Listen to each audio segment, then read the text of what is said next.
ہرقل شاہ روم نے ان کے پاس قریش کے قافلے میں ایک آدمی بلانے کو بھیجا، اور اس وقت یہ لوگ تجارت کے لیے ملک شام گئے ہوئے تھے، اور یہ وہ زمانہ تھا جب رسول اللہ صلی اللہ علیہ وآلہ وسلم نے قریش اور ابو سفیان سے ایک وقتی عہد کیا ہوا تھا۔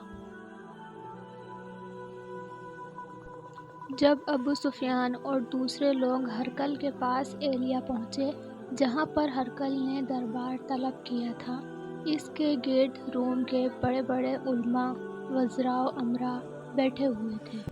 ہرقل نے ان کو اور اپنے ترجمان کو بلوایا، پھر ان سے پوچھا کہ تم میں سے کون شخص مدعی رسالت کا زیادہ قریبی عزیز ہے؟ ابو سفیان کہتے ہیں کہ میں بول اٹھا کہ میں اس کا سب سے زیادہ قریبی رشتہ دار ہوں۔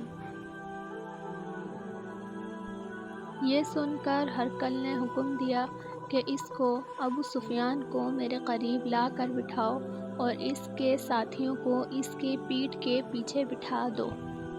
پھر اپنے ترجمان سے کہا کہ ان لوگوں سے کہہ دو کہ میں ابو سفیان سے اس شخص یعنی محمد کے حالات پوچھتا ہوں۔ اگر یہ مجھ سے کسی بات میں جھوٹ بول دے تو تم اس کا جھوٹ ظاہر کر دینا۔ ابو سفیان کا قول ہے کہ خدا کی قسم اگر مجھے یہ غیرت نہ آتی کہ یہ لوگ مجھ کو جھٹلائیں گے تو میں آپ صلی اللہ علیہ وآلہ وسلم کی نسبت ضرور غلط گوئی سے کام لیتا۔ خیر، پہلی بات جو ہرقل نے مجھ سے پوچھی وہ یہ کہ اس شخص کا خاندان تم لوگوں میں کیسا ہے؟ میں نے کہا وہ تو بڑے اونچے عالی نسب والے ہیں۔ کہنے لگا اس سے پہلے بھی کسی نے تم لوگوں میں ایسی بات کہی تھی؟ میں نے کہا نہیں۔ کہنے لگا اچھا، اس کے بڑوں میں کوئی بادشاہ ہوا ہے؟ میں نے کہا نہیں۔ پھر اس نے کہا بڑے لوگوں نے اس کی پیروی اختیار کی ہے یا کمزوروں نے؟ میں نے کہا نہیں، کمزوروں نے۔ پھر کہنے لگا اس کے تابعدار روز بڑھتے جاتے ہیں یا کوئی ساتھی پھر بھی جاتا ہے؟ میں نے کہا نہیں۔ کہنے لگا کیا اپنے اس دعویٰ نبوت سے پہلے کبھی کسی بھی موقع پر اس نے جھوٹ بولا ہے؟ میں نے کہا نہیں۔ اور اب ہماری اس سے صلح کی ایک مقررہ مدت ٹھہری ہوئی ہے، معلوم نہیں وہ اس میں کیا کرنے والا ہے۔ ابو سفیان کہتے ہیں میں اس بات کے سوا اور کوئی جھوٹ اس گفتگو میں شامل نہ کر سکا۔ ہرقل نے کہا کیا تمہاری اس سے کبھی لڑائی بھی ہوتی ہے؟ میں نے کہا ہاں۔ بولا پھر تمہاری اور اس کی جنگ کا کیا حال ہوتا ہے؟ میں نے کہا لڑائی ڈول کی طرح ہے، کبھی وہ ہم سے میدان جنگ جیت لیتے ہیں اور کبھی ہم ان سے جیت لیتے ہیں۔ ہرقل نے پوچھا وہ تمہیں کس بات کا حکم دیتا ہے؟ میں نے کہا وہ کہتا ہے صرف ایک اللہ ہی کی عبادت کرو، اس کے ساتھ کسی کو شریک نہ ٹھہراؤ، اور تمہیں بتوں کی پرستش سے روکتے ہیں، سچ بولنے اور پرہیزگاری کا حکم دیتے ہیں۔ لہٰذا اگر یہ باتیں جو تم کہہ رہے ہو سچ ہیں تو عنقریب وہ اس جگہ کا مالک ہوگا جہاں میرے یہ دونوں پاؤں ہیں۔ مجھے معلوم تھا کہ وہ پیغمبر آنے والا ہے، مگر مجھے یہ معلوم نہیں تھا کہ وہ تمہارے اندر ہوگا۔ اگر میں یہ جانتا اس تک پہنچ سکوں گا تو اس سے ملنے کے لیے ہر تکلیف گوارا کرتا۔ اگر میں اس کے پاس ہوتا تو اس کے پاؤں دھوتا۔ ہرقل نے رسول اللہ صلی اللہ علیہ وسلم کا وہ خط منگایا جو آپ نے دحیہ کلبی رضی اللہ تعالی عنہ کے ذریعے حاکم بصرہ کے پاس بھیجا تھا، اور اس نے وہ ہرقل کے پاس بھیج دیا تھا۔ پھر اس کو پڑھا تو اس میں لکھا تھا کہ اللہ کے نام کے ساتھ جو نہایت مہربان اور رحم والا ہے۔ اللہ کے بندے اور اس کے پیغمبر محمد صلی اللہ علیہ وسلم کی طرف سے یہ خط ہے شاہ روم کے لیے۔ اس شخص پر سلام ہوں جو ہدایت کی پیروی کرے۔ اس کے بعد میں آپ کے سامنے دعوت اسلام پیش کرتا ہوں۔ اگر آپ اسلام قبول کر لیں گے تو تینوں دنیا میں سلامتی نصیب ہوگی، اللہ آپ کو دوہرا ثواب دے گا، اور اگر آپ میری دعوت سے روح گردانی کریں گے تو آپ کی رعایا کا گناہ بھی آپ ہی پر ہوگا۔ اور اے اہل کتاب، ایک ایسی بات پر آ جاؤ جو ہمارے اور تمہارے درمیان یکساں ہے، وہ یہ کہ ہم اللہ کے سوا کسی کی عبادت نہ کریں اور کسی کو اس کا شریک نہ ٹھہرائیں، اور نہ ہم میں سے کوئی کسی کو خدا کے سوا اپنا رب بنائے۔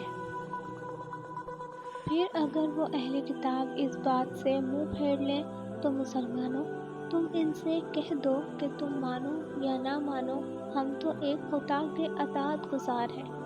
ابو سفیان کہتے ہیں، جب ہرقل نے جو کچھ کہنا تھا کہہ دیا اور خط پڑھ کر فارغ ہوا تو اس کے ارد گرد بہت شور و غوغا ہوا۔ بہت سی آوازیں اٹھیں اور ہمیں باہر نکال دیا گیا۔ تب میں نے اپنے ساتھیوں سے کہا کہ ابو کشبہ کے بیٹے حضرت صلی اللہ علیہ وآلہ وسلم کا معاملہ تو بہت بڑھ گیا ہے، دیکھو تو اس سے بنی اسفر روم کا بادشاہ بھی ڈرتا ہے۔ مجھے اس وقت سے اس بات کا یقین ہو گیا تھا کہ حضور صلی اللہ علیہ وآلہ وسلم عنقریب غالب ہو کر رہیں گے۔ حتیٰ کہ اللہ نے مجھے مسلمان کر دیا۔ راوی کا بیان ہے کہ ابن ناطور ایلیا کا حاکم، ہرقل کا مصاحب اور شام کے نصارہ کا لاٹ پادری بیان کرتا تھا کہ ہرقل جب ایلیا آیا، ایک دن صبح کو پریشان اٹھا تو اس کے درباریوں نے دریافت کیا کہ آج ہم آپ کی حالت بدلی ہوئی پاتے ہیں، کیا وجہ ہے؟ ابن ناطور کا بیان ہے کہ ہرقل نجومی تھا، علم نجوم میں وہ پوری مہارت رکھتا تھا۔ اس نے اپنے ہم نشینیوں کو بتایا کہ میں نے آج رات ستاروں پر نظر ڈالی تو دیکھا کہ ختنہ کرنے والوں کا بادشاہ ہمارے ملک پر غالب آ گیا۔ بھلا اس زمانے میں کون لوگ ختنہ کرتے ہیں؟ انہوں نے کہا کہ یہود کے سوا کوئی ختنہ نہیں کرتا، سو ان کی وجہ سے پریشان نہ ہوں۔ سلطنت کے تمام شہروں میں یہ حکم لکھ بھیجیے کہ وہاں جتنے یہودی ہوں سب قتل کر دیے جائیں۔ وہ لوگ انہی باتوں میں مشغول تھے کہ ہرقل کے پاس ایک آدمی لایا گیا جسے شاہ غسان نے بھیجا تھا۔ اس نے رسول اللہ صلی اللہ علیہ وآلہ وسلم کے حالات بیان کیے۔ جب ہرقل نے سارے حالات سن لیے تو کہا کہ جا کر دیکھو وہ ختنہ کیے ہوئے ہے یا نہیں۔ انہوں نے اسے دیکھا تو بتلایا کہ وہ ختنہ کیا ہوا ہے۔ ہرقل نے جب اس شخص سے عرب کے بارے میں پوچھا تو اس نے بتلایا کہ وہ ختنہ کرتے ہیں۔ تب ہرقل نے کہا کہ یہی محمد صلی اللہ علیہ وسلم اس امت کے بادشاہ ہیں جو پیدا ہو چکے ہیں۔ پھر اس نے اپنے ایک دوست کو رومیہ خط لکھا اور وہ بھی علم نجوم میں ہرقل کی طرح ماہر تھا۔ پھر وہاں سے ہرقل حمص چلا گیا۔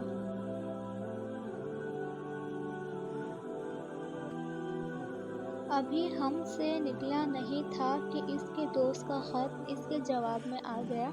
اس کی رائے بھی حضور صلی اللہ علیہ وآلہ وسلم کے ظہور میں ہرقل کے موافق تھی کہ وہ محمد صلی اللہ علیہ وسلم واقعی پیغمبر ہیں۔ اس کے بعد ہرقل نے روم کے بڑے آدمیوں کو اپنے حمص کے محل میں طلب کیا اور اس کے حکم سے محل کے دروازے بند کر لیے گئے۔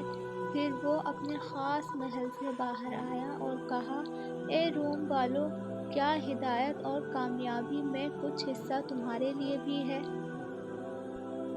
اگر تم اپنی سلطنت کی بقا چاہتے ہو تو پھر اس نبی صلی اللہ علیہ وسلم کی بیعت کر لو اور مسلمان ہو جاؤ۔ یہ سننا تھا کہ پھر وہ لوگ وحشی گدھوں کی طرح دروازوں کی طرف دوڑے مگر انہیں بند پایا۔ آخر جب تک ہرقل نے اس بات سے ان کی یہ نفرت دیکھی تو ان کے ایمان لانے سے مایوس ہو گیا۔ تو کہنے لگا کہ ان لوگوں کو میرے پاس لاؤ۔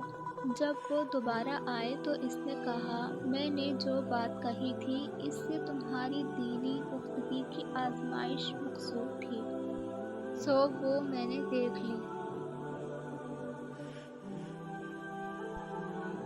تب یہ بات سن کر وہ سب کے سب اس کے سامنے سجدے میں گر پڑے اور اس سے خوش ہو گئے۔ بالآخر ہرقل کی آخری حالت یہی رہی۔ ابو عبداللہ کہتے ہیں کہ اس حدیث کو صالح بن کیسان، یونس اور معمر نے بھی زہری سے روایت کیا ہے۔